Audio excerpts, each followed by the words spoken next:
Hello, this is Melissa Cole, curator of the Oshawa Community Museum. I would like to thank you for joining me today for this month's podcast. Earlier in the year, on February 10th, 2014, former child actress Shirley Temple Black passed away at 85 years of age. In honor of her passing, this podcast is dedicated to a doll in our collection called the Shirley Temple doll. In 2009, as part of a larger donation, the Oshawa Community Museum received a Shirley Temple doll. This particular doll dates from the 1930s, when Shirley Temple's popularity was high.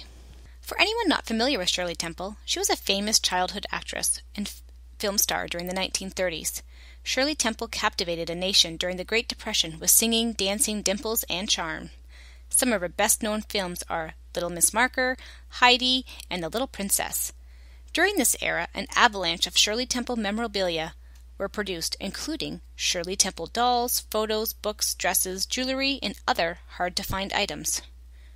She was a former U.S. ambassador to Ghana and Czechoslovakia. Her film career began at the age of 3 and found international fame after the release of Bright Eyes in 1934. Her box office popularity faded as she reached adolescence. She retired from films in 1950 and from acting altogether by 1961. Shirley has to her credit 14 short films, 43 feature films, and over 25 storybook movies. During her height of popularity in the 1930s, after approaching the Temple family about their Shirley Temple doll concept, the Ideal Novelty and Toy Company negotiated a license for dolls, and several composition dolls were manufactured. Composition dolls are made from a mix of glue and sawdust to make a viscous composition which could be molded and then painted once it was dry. Early composition doll torsos and upper limbs were made from stuffed cloth. Eventually, entire dolls were made from composition. Composition was inexpensive to make and easy to work with. It was more durable than bisque, which appeared in the 1850s and was similar to china, and it cracked easily. Our Shirley Temple doll measures 37 centimeters in height. On the back of her body is imprinted Shirley Temple with the number 13 underneath.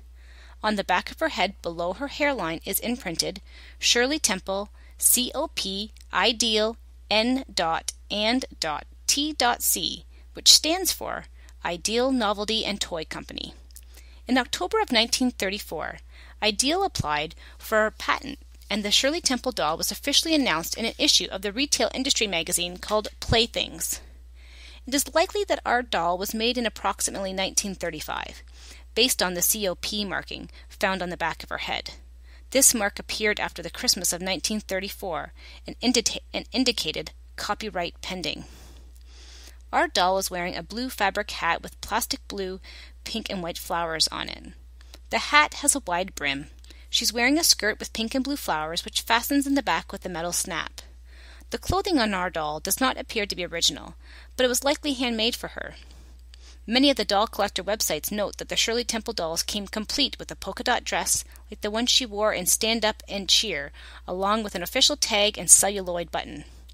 The original cost of this doll in 1934 would have been $3, which would not have been cheap since this was during the Depression. Our doll currently sits on display in the Henry House parlor, where she lies in a small carriage.